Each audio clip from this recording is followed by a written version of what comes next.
मुंबई महापालिका निवडणुकीचं रणशिंग फुंकलं गेलंय। सगळे दिग्गज राजकीय नेते या निवडणुकीत उतरलेले आपल्याला पाहायला मिळतात। सगळ्यांनीच आपला आपला गृहपाठ पूर्ण केलेला आहे।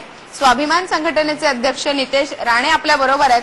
आज त्यांनी मुंबई महापालिकेने केलेले सर्वाधिक घोटाळ्यांचं कॅलेंडर प्रकाशित केलंय। गेले 2 वर्ष ते हा उपक्रम राबवतायत। नेमका यातनं त्यांना काय मेसेज द्यायचा आहे आपण त्यांच्याशीच बोलूयात। नितेश जी, तुम्ही हे कॅलेंडर बनवलंय, काय सांगतं हे कॅलेंडर नेमकं? व प्रामुख्याने हे कॅलेंडर हे सांगण्याचा प्रयत्न करत आहे की तुम्ही पहिलं पान बघितलं की आम्ही त्यांचा वचननामा छापून आणलेला आहे। आता तुम्ही 1 आठवडा 10 दिवसामध्ये त्यांचे सगळे महारथी नेते तुमच्या समोर येतील आणि तुम्हाला आम्ही वचननामा तुमच्या समोर आणत आहोत। जनतेसाठी काय काय प्रश्न आम्ही करणार आहोत हे तुमच्या समोर पुरा तो पाठासारखा तुमच्या समोर वाचून दाखवतील। मी या माध्यमातून असं दाखवायला प्रयत्न करतो आहोत की ते लोक फक्त त्यांचे घोषणा जे असतात किंवा त्यांचे जे वादे जे असतात ते नुसते पेपरावरच असतात। वस्तुस्थितीमध्ये काही विषय होत नाही। प्रकल्प जाहीर होतात, त्यांच्यासाठी निधी पण येते, पण ती निधी नेमकी जाते कुठे हे आम्ही या कॅलेंडरच्या माध्यमातून दाखवायला प्रयत्न करतो। उदाहरण तुम्हाला सांगतो की 12,000 खाटांमध्ये मागे एकच खाट।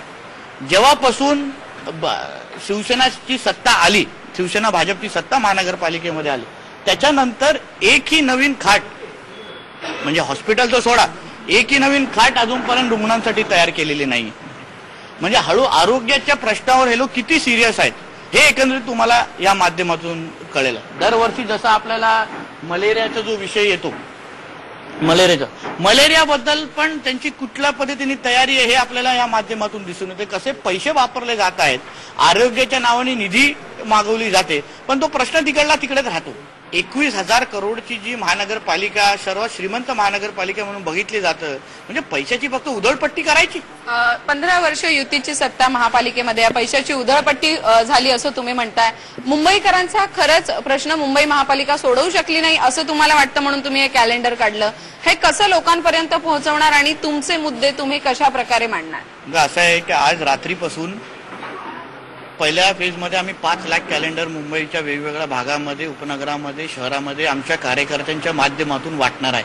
मुंबईच्या प्रत्येक घरामध्ये हे कॅलेंडर पोहोचवण्याचा प्रयत्न आम्ही करणार आहे। मग त्या लोकांना कॅलेंडर ठेवून दे काय, कदाचित काही गरज शिवसैनिकांची पण असते, पण वस्तुस्थिती हे कॅलेंडर जाऊन दे, कारण का हा राजकीय प्रश्न नाहीये, हा मुंबईच्या अस्तित्वाचा प्रश्न आहे। आपण वर्षानुवर्षे असंच अगर बळी देत गेलो तर मुंबई 5-10 वर्षांनंतर कशी असणार ह्याचा विचार आपण कधीतरी केला पाहिजे। व्हिडिओ जर्नलिस्ट उमेश पडवळकर सह सुवर्णा दुसानी जगदाळे, IBN लोकमत, मुंबई।